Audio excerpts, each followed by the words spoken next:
Olá, alunos! Aqui quem fala é o professor Anderson Barreto. Iniciamos agora mais uma aula de História para a turma do sétimo ano.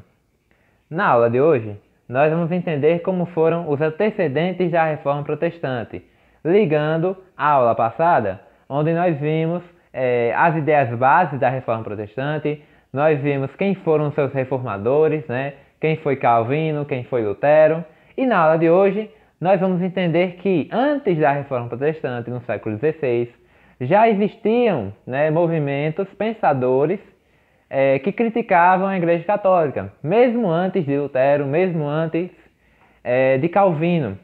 Além disso, também existiam pessoas de dentro da Igreja Católica que pensavam em reformá-la, pensavam em reorganizar a Igreja Católica, porque eles viam coisas erradas dentro da Igreja no período medieval. Nós vamos entender como foram esses antecedentes que vão influenciar o movimento da Reforma Protestante no século XVI, que nós vamos estudar ainda nas próximas aulas. Bom, sobre os antecedentes da Reforma Protestante, vocês devem se lembrar, né, que a Igreja Católica surge ainda no Império Romano. É dentro do Império Romano que a Igreja Católica se torna a principal religião dentro do Império. E isso inclui toda a Europa, né, que fazia parte do Império Romano, e mesmo quando o Império Romano cai, né, que ele deixa de existir no Ocidente, a Igreja Católica continua sendo influente na região da Europa, na maior parte da Europa, né, influenciando os senhores feudais que existiam naquele território, influenciando principados, né, pequenos príncipes, pequenos reinos que acabaram surgindo dentro da Europa medieval. Toda essa influência, né, que continuou existindo na Idade Média, né, com a Igreja Católica, ela continuou sendo a principal religião da Europa naquele período, e com isso ela tinha uma forte influência política perante os senhores feudais, perante os reis daquele período. Tanto que ela vai influenciar o movimento das Cruzadas, que foi um movimento político e religioso, né, que aconteceu na Europa, onde eles enviavam tropas militares para o Oriente para enfrentar os mouros, né, que seriam os islâmicos, na região da Terra Santa, que é Jerusalém. Através dessas cruzadas, né, dessas guerras no Oriente, a Igreja Católica buscava retomar o controle da região de Jerusalém. Com o insucesso das cruzadas, né, as cruzadas acabaram sendo derrotadas, né, os reis europeus acabaram sendo derrotados, o movimento causou várias baixas nos exércitos da Europa e o aumento de dívidas que surgiu dentro das cruzadas, porque o envio de tropas militares era constante durante a maior parte da Idade Média, e isso causava um desgaste com a Igreja Católica e os reis, né, que não gostavam de ficar enviando tropas para o Oriente, e o custo era muito alto para se manter essas guerras. Com esse insucesso das cruzadas, vários reis e príncipes e senhores feudais da região da Europa vão começar a questionar, né, esse papel da Igreja Católica de influenciar a política europeia. Então, a Reforma Protestante, né, o incentivo que a Reforma Protestante teve no apoio dos reis e príncipes já vinha da Idade Média, já vinha desse desgaste com o movimento das Cruzadas. Aqui é uma imagem que eu trago para vocês, né, mostrando a influência que a Igreja Católica tinha, aqui é a figura do Papa, né, apoiando os reis e príncipes que existiram na Idade Média, né. A Igreja Católica ela tinha a função de justificar o poder do rei perante a população, né. A Igreja dizia que o rei era aquele escolhido por Deus para governar a terra, para governar o reino, e a população acreditava na palavra da Igreja, e assim o rei era apoiado também pela Igreja e pela população. Era um acordo feito entre as monarquias e a Igreja Católica, que acabou influenciando, que acabou beneficiando o papel da Igreja Católica dentro da Idade Média. Mesmo com as críticas, né, que existiram durante a Idade Média, a Igreja Católica ela vai buscar combater esses críticos, né? Eles vão chamar, a Igreja Católica vai costumar chamá-los de hereges, né? O que esses hereges? Qualquer pessoa que tinha ideias contrárias à Igreja Católica poderia ser condenado como herege e assim ele era levado ao Tribunal de Santo Ofício, que era um tribunal feito pela Igreja Católica, né, também conhecido como o processo da Santa Inquisição, onde todas as pessoas que eram condenadas, né, por heresia, né, por ter ideias contra a Igreja Católica ou por fazer coisas que a Igreja Católica não aprovava, essas pessoas poderiam ser presas ou até mesmo condenadas à morte, né? Esses hereges, né, que existiram durante a Idade Média vão influenciar a Reforma Protestante, vão influenciar pensadores como Lutero, como Calvino, porque eles tinham ideias, né, que eram contrárias à Igreja Católica ou tinham ideias de reformar a Igreja Católica, como foram as ideias na Reforma Protestante. Aqui é uma moça sendo queimada na fogueira. Essa era uma das várias punições que existiu dentro do Tribunal Santo Ofício, né? A morte em praça pública na fogueira. Isso era a condenação que a Igreja Católica fazia para aqueles que eram considerados hereges, né? Pessoas que eram que tinham ideias ou faziam coisas contra a Igreja Católica, contra os ideais da Igreja Católica. E agora iniciando, né, essa explicação sobre os pensadores, né, que existiram antes da Reforma Protestante, vamos começar por Pedro Valdo, né, um rico comerciante francês que começou uma doutrina dentro da Igreja Católica chamada de valdenses, né? As pessoas que eram seguidores de Pedro Valdo eram chamadas de valdenses, né? O que eram os seguidores? Eram pessoas que liam, né, que escutavam as ideias de Pedro Valdo e assim seguiam ele, né, seguiam seus ideais, né, apoiavam suas ideias. Essas pessoas que apoiavam as ideias de Pedro Valdo eram chamados de valdenses ou seguidores de Pedro Valdo. Em 1176, né, muito antes da Reforma Protestante acontecer, muito antes do século XVI, ainda no século XII, ele encomendou a tradução da Bíblia do latim, né, que era a única língua onde a Bíblia era publicada, que só era lida para que ela fosse só lida por monges e pelos padres da Igreja Católica. Se você não soubesse latim, você não conseguiria ler a Bíblia, porque ela só era publicada ou ela só era feita na língua do latim. Ele traduziu a Bíblia, então, para a sua língua, o franco-provençal, né, que era o francês, como era chamado o francês da época. Além disso, ele fez o voto de pobreza, renunciando toda a sua riqueza, era um comerciante rico da região da França, e doando aos pobres. Além disso, ele também pregava que a Bíblia deveria ser espalhada por toda a Europa e explicada para toda a população. Aqui a gente já tem duas ideias que eram contra a Igreja Católica da época. Você traduzia a Bíblia para uma língua, para outra língua, além do latim. Isso já fazia a Igreja Católica se irritar, né, porque ela não permitia isso.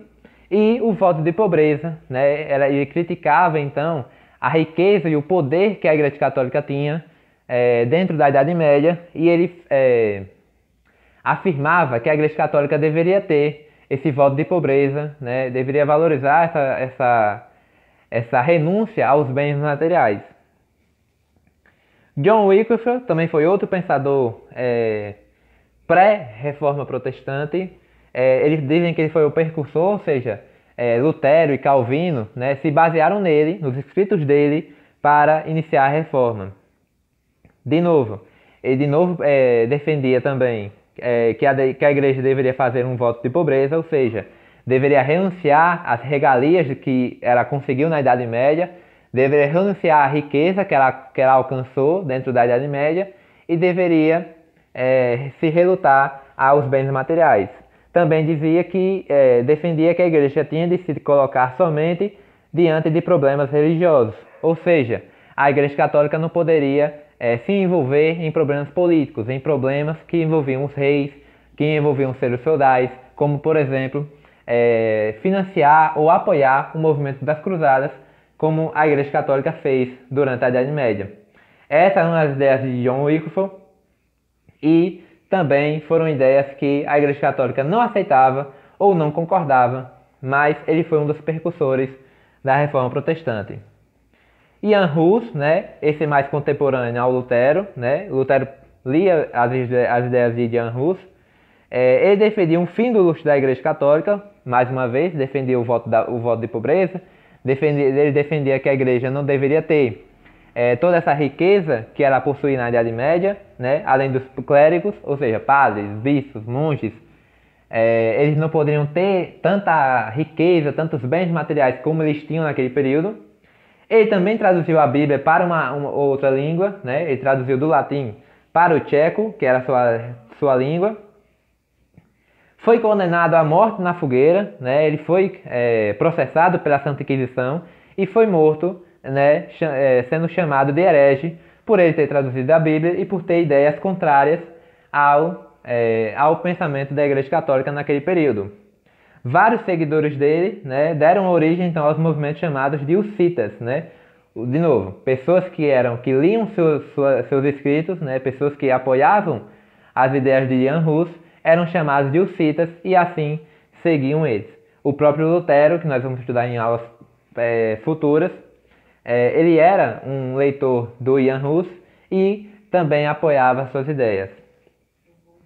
Já sobre os reformadores internos, que eu falei no início da aula, quem eram eles? Né? Eram pessoas de dentro da Igreja Católica, né?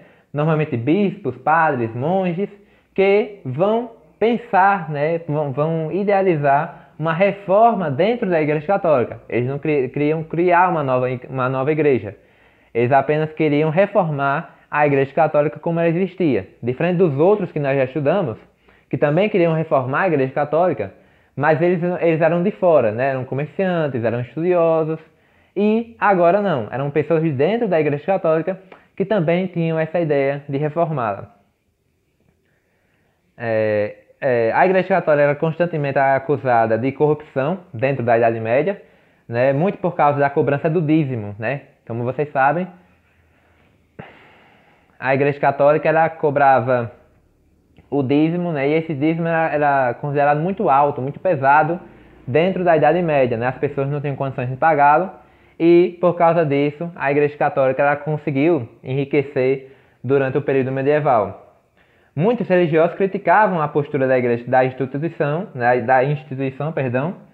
Eles criticavam essa cobrança, né? Alta de impostos, né? De dízimos, que eram chamados assim, e isso também vai acabar criando uma ruptura dentro da Igreja Católica, sendo chamada então de Reforma Protestante, né? Futuramente. O primeiro desses pensadores de dentro da Igreja Católica foi São Tomás de Aquino, que ele defendia que só se aproximando dos dogmas católicos do livre-arbítrio a Igreja Católica poderia crescer. Ou seja, ele acreditava que os dogmas católicos, ou seja, as regras que a Igreja Católica tinha dentro dela, deveriam existir, mas elas deveriam ser acompanhadas do livre-arbítrio. Você poderia seguir ou não as regras, né? E assim ele acreditava que a Igreja Católica poderia se tornar mais democrática, né? Mais acessível à população e menos intolerante. As regras existem, mas só segue quem quiser. Você tem o livre-arbítrio para aceitá-las ou não. Ele também entendia que a ciência teria a obrigação de provar a existência de Deus, ou seja, diferente da Igreja Católica que criticava a ciência, né? Ele afirmava que a ciência deveria existir relacionada à Igreja, ou seja, a ciência deveria tentar provar a existência de Deus. Ele não era um crítico da ciência, ele era um apoiador, mas que essa ciência deveria existir ao lado da Igreja. Santo Agostinho, o último deles, né? Ele defendia a predestinação e a fé, ou seja, a fé era a única coisa que poderia lhe salvar do inferno. A predestinação seria o quê? Os escolhidos de Deus seriam salvos, né? E não importa o que a gente fizesse durante a vida, né? Os escolhidos por Deus já estariam salvos e a fé seria a única coisa, a sua fé seria a única coisa que poderia lhe salvar da condenação. Ou seja, cartas como cartas escolhidas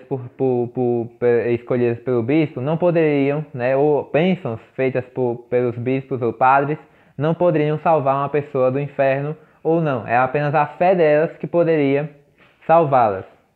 Ele influenciou os reformadores protestantes, né, também, por causa de suas ideias, que eram ideias de reformar a Igreja Católica da época, e foi bastante discutido pelos renascentistas, que buscavam resgatar a cultura greco-romana.